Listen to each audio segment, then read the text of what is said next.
제가 싱가포르 한인교회에서 목회를 할 때 국제 커플 구역이 있었습니다. 그 구역원 한 분과 상담을 하게 되었습니다. 이런저런 대화를 하는 가운데 제가 이런 질문을 하나 하게 되었어요. 집사님이 영어를 참 잘하시지만 이 남편이 싱가폴리안이거든요. 영어로 소통하는데 언어적 어려움과 한계가 있지는 않습니까?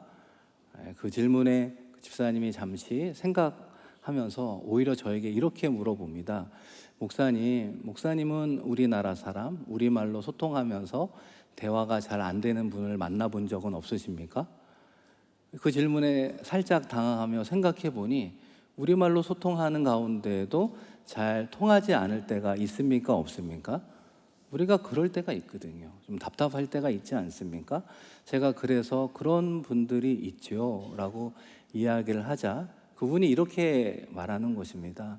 목사님, 서로 소통하는 건 언어보다도 그 이전에 마음이 통하는 게 중요한 것 같습니다. 마음이 통하면 언어적 어려움은 극복될 수 있다는 것이죠. 사랑하는 성도 여러분, 소통의 관점에서 기도를 바라본다면 어떨까요?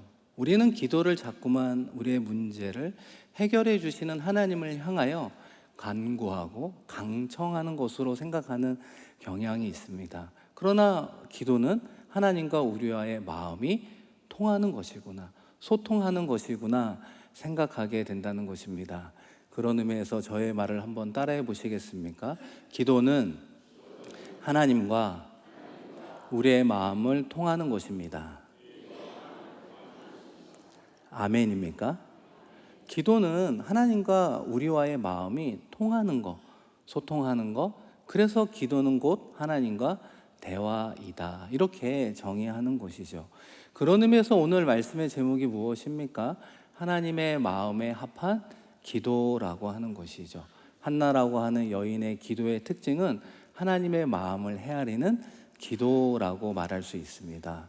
오늘 말씀이 시작되는 사무엘서의 시작은 아이를 낳지 못하는 한 여인 한나의 이야기로 시작이 된다는 것입니다.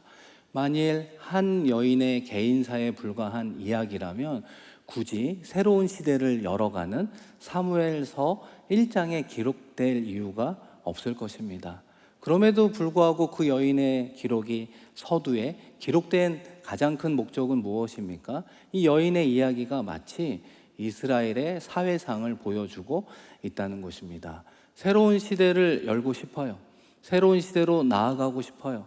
그러나 그것을 스스로의 힘으로는 열 수 없는 영적으로 무기력한 상태를 말하고 있다는 것입니다. 새로운 시대를 열어가는 새로운 인물, 지도자가 나왔으면 좋겠는데 그런 지도자를 스스로 배출할 수 없는 그런 무기력한, 역시나 영적 상태를 보여주고 있다는 것입니다. 그런데 참 놀라운 것은 무엇일까요?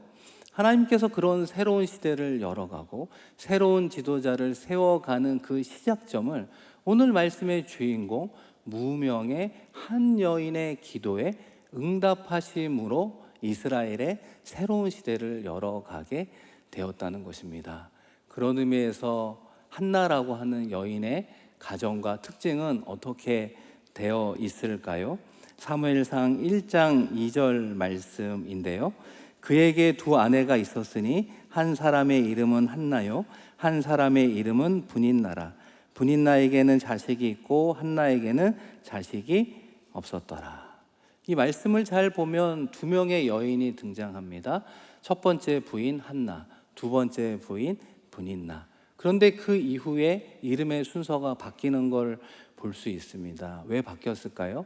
분인나는 자녀가 있기 때문에 먼저 나오고 한나는 자녀가 없기 때문에 후미에 나오는 것을 보게 된다는 것입니다. 그 당시에는 가정의 여인이 자녀를 낳는 것이 얼마나 중요한가, 그 유무에 따라 가정의 지위가 바뀌는구나 보게 된다는 것입니다. 이 사랑하는 성도 여러분, 그런 의미에서 한나는 첫 번째 아내임에도 불구하고 자녀를 낳지 못하는 그 아픔과 고통 가운데 신음하며 살아가고 있었습니다. 그런데 분인나라고 하는 두 번째 부인은 자녀를 낳았음에도 불구하고 또 다른 고민이 있었는데, 그것은 남편으로부터의 사랑을 충분히 받지 못하는 아픔 또한 있었다는 것입니다. 그런데 그 두 여인의 결정적 차이는 무엇인가? 이 분인나는 그 아픔과 서러움을 남편과 한나에게 쏟아 부었다는 것입니다. 그러나 한나는 사람 앞에 자신의 고민을 이야기하지 않았어요. 사람 앞에 그의 아픔을 털어놓는다고 해결될 문제가 아닌 것을 알고 있었습니다. 그래서 한나는 누구를 찾아갑니까? 하나님 앞에 자신의 아픔과 자신의 슬픔, 이 자신의 기도의 제목을 가지고 나아가게 된다는 것입니다. 여러분, 이어지는 사무엘상 1장 10절에 보시면 한나가 마음이 괴로워서 여호와께 기도하고 통곡하며, 이 한나의 마음이 얼마나 괴롭고 아프고 그것이 그를 고통스럽게 하면 이 하나님 앞에 나아가 기도하는 것으로 그치지 않고 통곡하고 울며 하나님 앞에 기도하는 모습을 보여주고 있다는 것입니다. 이 사랑하는 성도 여러분, 한나의 기도의 특징을 알아가는 첫 번째는 무엇을 하나 알 수 있을까요? 문제가 있는 당사자가 주님 앞에 기도해야 된다라고 하는 것입니다. 우리는 문제와 어려움이 있으면 자꾸만 우리 가족에게 기도 부탁을 하고 목회자에게 중보를 요청하기도 하고 또 믿음의 지체들에게 함께 기도해 달라고 이야기를 한다는 것입니다. 그러나 정작 본인은 주 앞에 나오지 않을 때가 있는 것 아닙니까?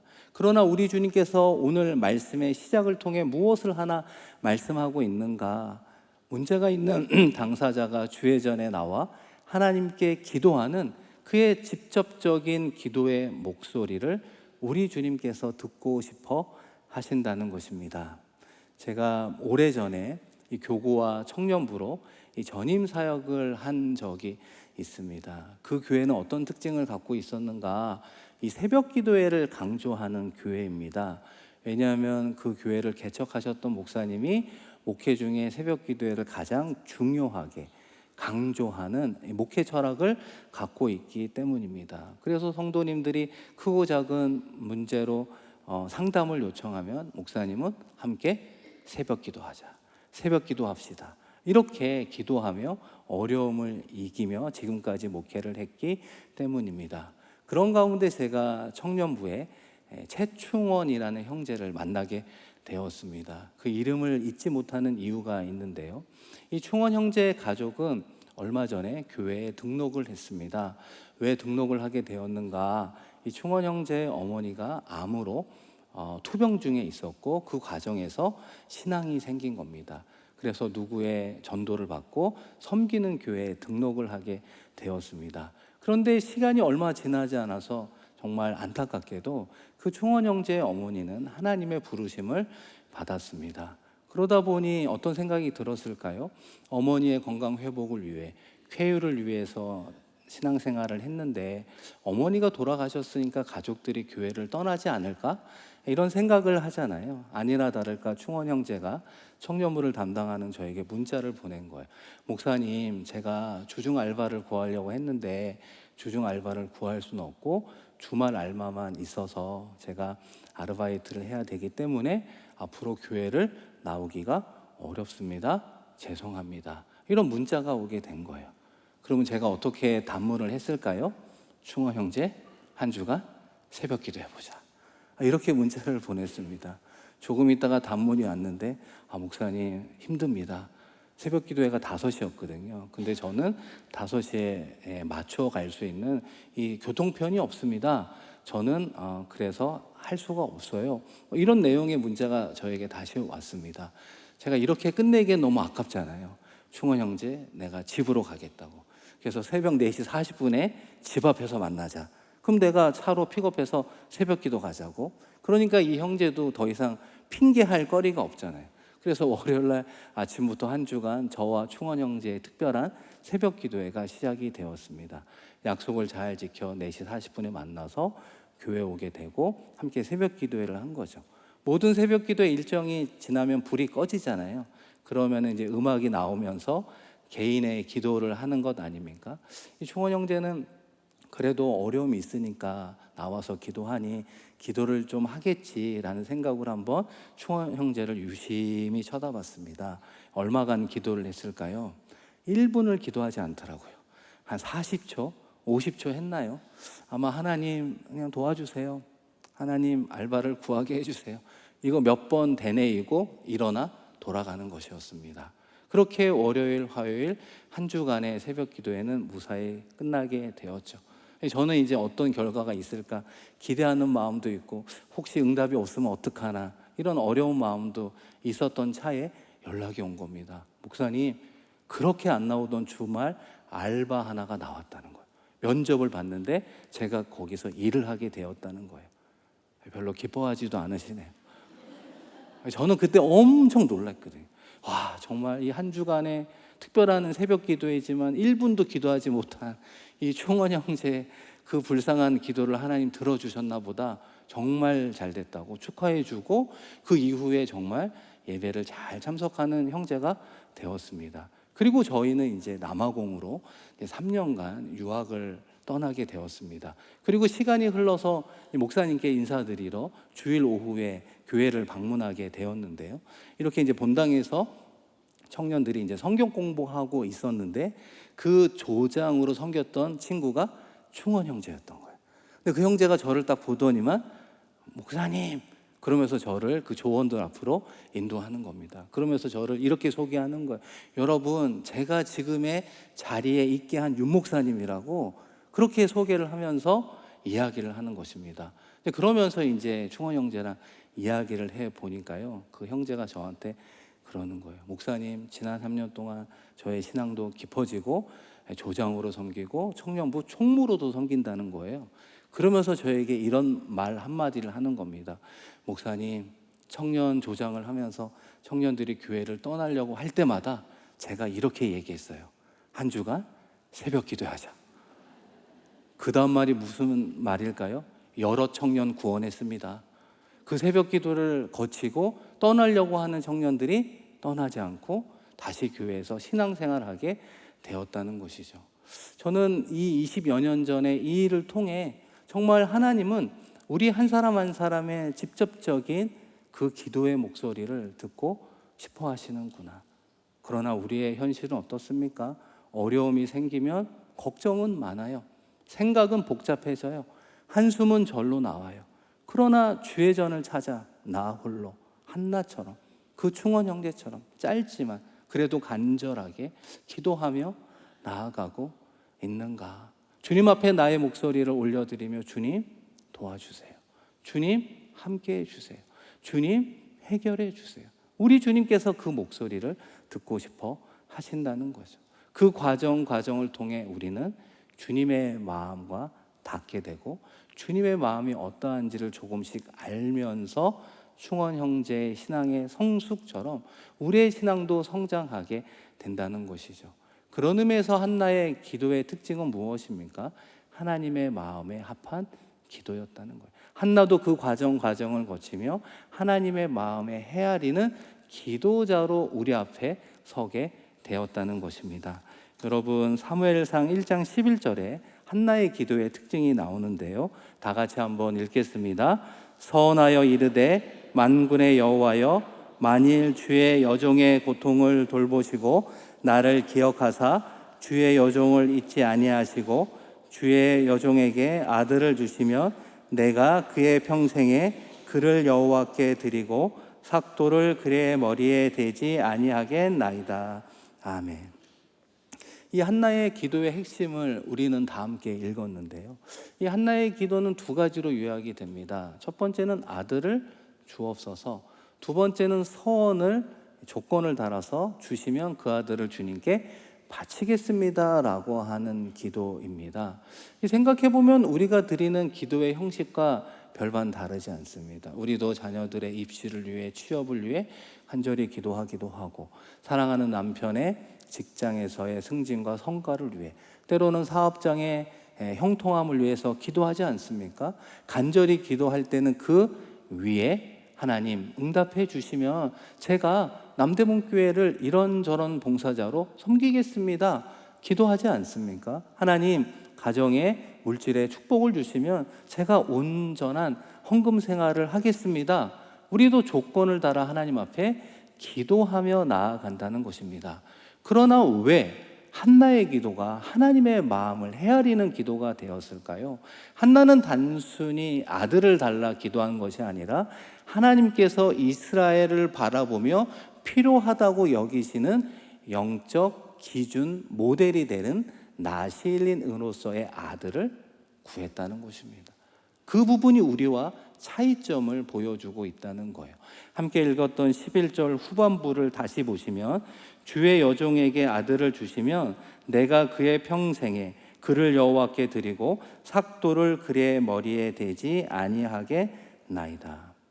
한나의 기도는 하나님 아들을 주시면 하나님께 드리겠습니다라는 내용으로만 그친 것이 아니라 그 당시 영적으로 혼란하고 혼탁한 이스라엘 사회 가운데 영적 기준이 되고 모델이 되는 나실인으로서의 하나님의 아들로 드리겠습니다. 이 새로운 시대를 열어가야 되는데 하나님의 마음으로 이끌어갈 수 있는 영적 지도자로 하나님 아들을 주시면 드리겠습니다 고백하고 있다는 것입니다.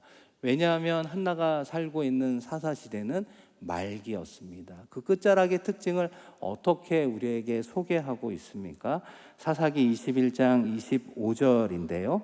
그때에 이스라엘의 왕이 없으므로 사람이 각기 자기의 소견에 옳은 대로 행하였더라. 사사기 말씀을 마무리하며 그 시대를 어떻게 평가하는가? 그 당시에는 이스라엘의 왕이 없었대요. 정치적 왕은 없었지만 그들의 영원한 왕 하나님은 존재하지 않습니까? 그러나 백성들이 하나님을 진정한 왕으로 여기지 않을 때 나타나는 현상이 자기의 소견에, 자기의 의견에, 우리가 느끼는 대로 우리의 감정 따라 살아갔노라. 사사시대를 그렇게 평가하고 있다는 것입니다. 그러다 보니 정치적으로, 사회적으로, 경제적으로, 더 나아가 영적으로 혼란하고 혼탁한 삶을 살아가게 되었다는 것이죠. 그 가운데 어디로 가야 되는지 그 방향과 길을 잃고 고통 가운데 있는 백성들을 바라보는 이 아버지 하나님의 마음이 아팠다는 것이죠. 이런 시대를 마감하고 어떻게 새로운 시대를 열어야 되는가, 그 새로운 시대를 이끌어가야 될 영적 지도자는 어떤 사람이어야 하는가, 하나님의 마음과 뜻은 그들의 영적 기준과 본이 되는 나시린과 같은 지도자가 하나님은 필요했다는 것이죠. 그것을 한나도 마음을 헤아리고 그 뜻을 좇아 나시린으로서의 아들을 주옵소서 기도했다는 것입니다. 이 사랑하는 성도 여러분, 하나님의 마음에 합한 기도의 또 다른 예가 있다면 그것은 솔로몬 왕이라고 말할 수 있습니다. 다윗에 이어 어린 나이에 왕위에 올랐던 솔로몬이 1000번째 제사를 드리지 않습니까? 그리고 꿈 가운데 우리 주님이 나타나 내가 너에게 무엇을 해주기를 원하느냐 라고 하는 질문에 솔로몬이 어떻게 대답합니까? 주의 많은 백성들을 바르게 송사할 수 있는 듣는 마음, 지혜를 주옵소서. 여러분, 열왕기상 3장 9절에서 10절을 다 같이 읽겠습니다. 누가 주의 이 많은 백성을 재판할 수 있사오리이까? 듣는 마음을 종에게 주사 주의 백성을 재판하여 선악을 분별하게 하옵소서. 솔로몬이 이것을 구하매 그의 말씀이 주의 마음에 든지라. 함께 읽은 10절 말씀을 다시 보시면 솔로몬이 이것을 구하매 그 말씀이 주의 마음에 어떻다고요? 들었다. 주님의 마음에 합했다. 주님의 마음에 헤아리는 기도를 솔로몬이 했다는 거예요. 그런데 솔로몬이 무엇을 구했습니까?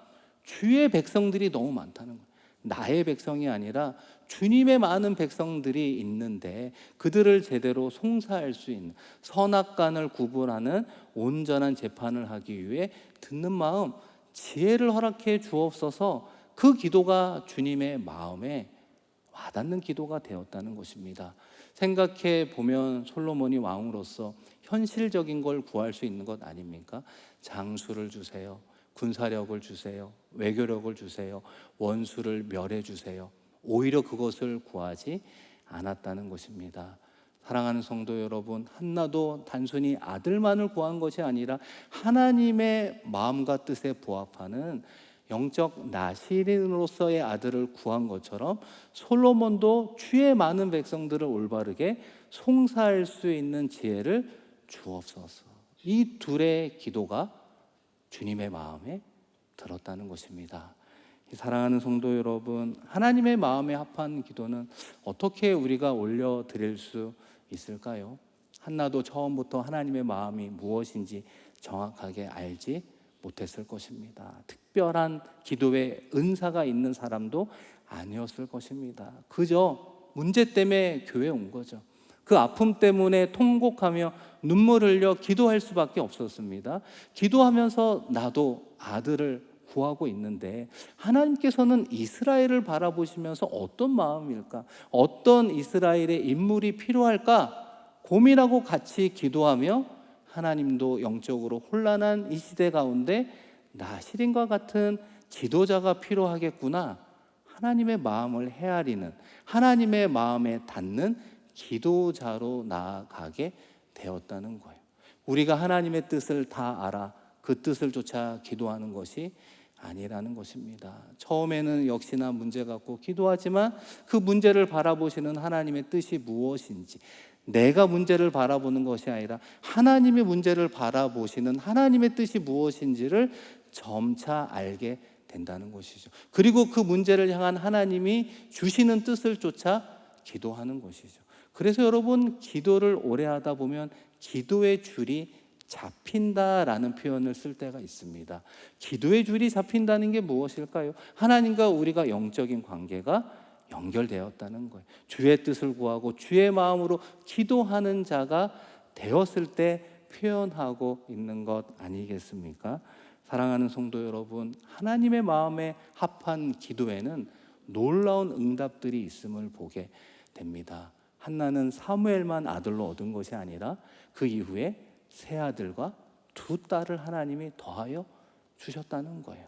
솔로몬도 마찬가지죠. 단순히 지혜만 주신 것이 아니라 솔로몬이 구하지 않았던 장수도, 군사력도, 원수 멸함까지 구하지 않은 것 이상을 허락해 주었습니다. 사랑하는 성도 여러분, 우리가 하나님의 마음을 헤아리며 기도하며 나아갈 때 하나님도 우리의 상황을 헤아려 주신다는 거예요.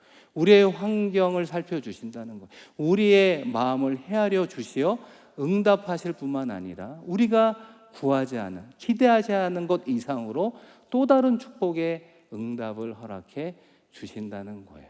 사랑하는 성도 여러분, 한나가 낳은 아들의 이름이 무엇입니까? 사무엘이잖아요. 우리가 사무엘이라는 이름을 처음 들어보는 분은 없을 겁니다. 그런데 이 사무엘이라는 이름의 뜻은 잘 몰라요. 여러분, 사무엘이란 이름의 뜻이 무엇일까요? 사무라고 하는 건 들으시다라는 뜻입니다. 엘은 어떤 의미가 있죠? 하나님이라는 거예요. 사무엘의 이름의 뜻은 무엇입니까? 하나님이 들으셨다는 거예요. 사랑하는 성도 여러분, 하나님이 어떤 기도를 들으신다고요? 하나님의 마음에 합한 기도를 들으시고 응답으로 준 아들이 사무엘이라고 하는 것이죠. 한나는 사무엘의 이름을 부를 때마다 나의 기도의 방향과 내용은 하나님의 뜻을 쫓아야 되는구나. 사무엘 본인도 자신의 이름을 듣고 이야기할 때마다 나의 기도의 내용도 하나님의 마음을 헤아려야 되는구나. 내가 이스라엘의 지도자로 나아가 통치하고 기도할 때마다 하나님의 뜻을 쫓고 하나님의 마음에 합한 기도자가 되어야 되겠구나. 사무엘도 그 이름을 통해 스스로 깨닫게 되었다는 것입니다. 사랑하는 성도 여러분, 2026년 남대문교회 표현은 엎드려 기도하는 공동체입니다. 우리의 기도의 제목이 있죠. 그 기도의 제목만을 반복해서 하나님께 올려드리는 것으로 그치는 것이 아니라 하나님은 나의 상황을 어떻게 바라보실까? 하나님은 나에게 허락하신 이 문제를 어떻게 생각하고 있을까 묵상하며 기도해야 되는 것입니다. 하나님 아버지의 마음을 품고 가정과 남대문교회 이 나라 이 민족을 바라보는 그런 질문들이 우리 가운데 이루어져야 되는 것이죠. 그렇게 기도할 때 우리의 기도는 단순한 간구가 아니라 하나님과의 동역이 되는 것이죠. 그럴 때 우리의 기도는 단순한 요청이 아니라 하나님의 마음에 합한 기도자로 하나님께서 우리의 기도를 이끌어가 주실 것입니다. 바라기는 올 한 해, 이번 한 주 하나님의 마음에 합한 기도자, 하나님의 뜻을 쫓는 기도자로 주님 앞에 나아가 예배하신 주님의 응답을 누리는 데 승리하는 저와 여러분 되기를 주님의 이름으로 축원드립니다.